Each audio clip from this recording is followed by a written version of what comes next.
Okay, welcome everybody. Round 7 is already amongst us. Hard to believe we've already been a month and a half into the season, but we move on as we do. I must say it's been, if you really strip it back, it's been a pretty good year to watch so far in terms of the competitiveness and the positions that we've been able to put ourselves in. So with that being said, obviously still a little bit hurt from the Hawthorn game, but we've got to move on. And so looking forward to this one against North Melbourne. It's a Sunday game, early Sunday game, so it's a 6 a.m. start for me. It's a 1:10 start for you guys. And yeah, coming to you from Tel Aviv. This is Rothschild Boulevard. It's a nice street, nice cafes and bars and everything down. So enjoy the scenery. You never know what's going to happen in the background here. So I've come here with a bit of a risk, but one I'm willing to take. So let's look back at the last time we played North Melbourne. It was early in the season last year. It was a disaster from the moment we touched down in Hobart. If you remember, Mark Murphy was a late withdrawal in the game. Ben Jacobs sat on Paddy Cripps for the majority of the game, and then Cripper wasn't able to have any impact. And like I said, it was a disaster from the moment we got there. We ended up getting smashed 116 to 30. Nothing positive to come out of that game, and I think it's just better that we don't think about it. But I think we're going to be having a much different result this time. What I'm excited about, like I said before, if you haven't noticed, we're on the up and we're playing in longer patches. Yes, we are still inconsistent, but we're able to sustain effort for longer than what we were last year. But for some polish, but for some composure, we would be in a much better position in terms of wins and losses. So I'm excited to see the growth, the overall growth in the side. I think we're a better performing side than the Roos overall in 2019, and that's something that gives me confidence. The confidence is definitely growing, and the talent pool that we have is definitely there. And every minute watching these boys evolve into men and these good players become stars is one that I get excited of, and it's as simple as that. I'm always excited to watch the boys play, but more so knowing that we are improving is definitely something that gets me up every week to watch them, at any hour of the day on the other side of the world. Charlie Curnow should be back in the side, and that's something I'm very excited about. He's someone that we know that we're moving forward with Charlie, and we know that with he and Mitch and Harry, this is the 3 forward setup that we want to have. And so I'm excited to have him back in the side and hopefully fully fit with no restrictions and just ready to really get his season underway. He hasn't really been able to get any continuity in 2019, so very excited for that. With Simo and Newman both to miss, the opportunity presents itself for somebody else or 2 other players to step up. And I'm excited for that, because that's when you find out about yourself. That's when you find out about, in the context of our club, that's when you find out about the players that are going to come in for those 2. Whether they come in through the VFL or whether we get creative and put Mark Murphy down there or put Dave Cunningham down there. I'm excited to see what a player is going to do with the opportunity to fill in the role that the 2 boys down back, Simo and Newman, have left. So a lot to be positive about. What am I mindful of? I am mindful of the fact that the Roos have been, they've been a bit disappointing this year, but they haven't been, disgusting. They were pretty poor last week, don't get me wrong, but they managed to make the scoreboard look more respectable. And they've been under the pump. This looms for me as a danger game, I'll be honest. I'm not completely confident about this game. We should win the game based on the form that we've shown this year, but we know that doesn't guarantee anything in footy. And the Roos play well at Marvel Stadium.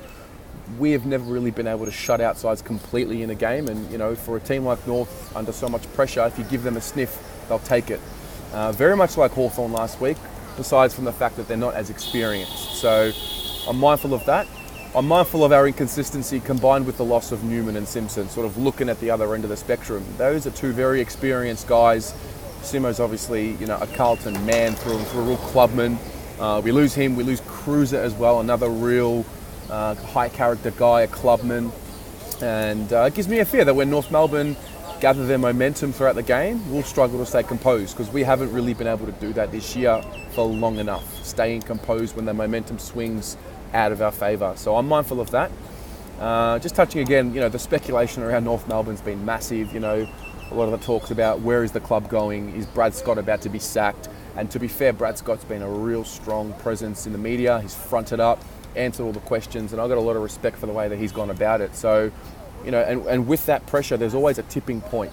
You can only cop so much heat before your players respond. And, North Melbourne, this is a week where they've copped it really badly for 2 weeks in the media now.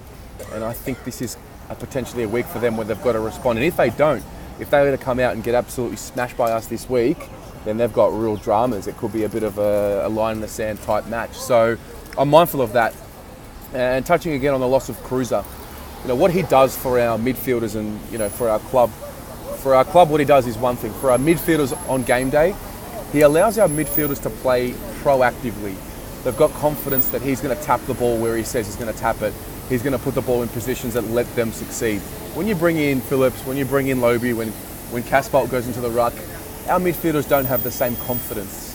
And so they play reactive. They wait and see what Goldstein is going to be doing this year and where he's going to be putting the ball and where North Melbourne's midfielders are going to be receiving the ball for them to then react to that. So the proactive/reactive mindset, I spoke about it a lot last year, and it's still relevant this week. Cruz is going to be out. Our midfielders are not going to be as proactive with their movement off the ruck tap, and that's something I'm very mindful of. And I'd be interested to see what our contested ball and our clearance numbers are this week when Cruz is not there. And the last thing, Ben Brown, super talent, hasn't really fired a lot this season, and with every week that passes that he doesn't fire, he's getting closer to the week where he's going to explode. So I'm mindful of what he can do, and I hope that our defence can hold strong. Team selection, I've got 3 main changes this week. So we know that Newman, Simpson, and Simpson, and Cruiser will be out, and I am going to suggest that the following come in. I'm going to suggest that Tom Williamson comes in. I know it's early, but I feel like he just kind of has to be there in a sense. I'm going to suggest that Matt Kennedy comes in. He's had a really long stint, or not long, he's had a good enough stint in the VFL to prove himself, and I think this is the perfect game. North Melbourne aren't the quickest side, and so I think if you can match him up on a Cunnington, I think it's a good opportunity for him to come in.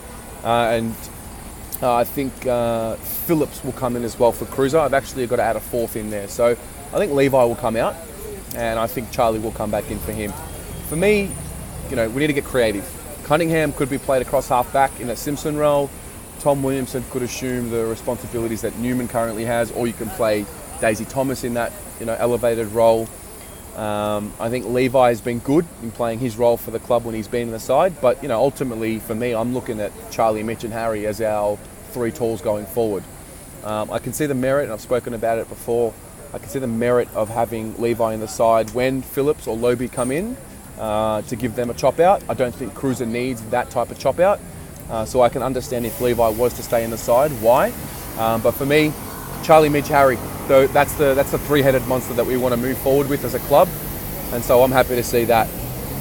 Danger game, confident but mindful, and hopefully we can get it going as this very loud ass machine drives past me. But get down there to the game if you're in town, and go the Mighty Blue Boys.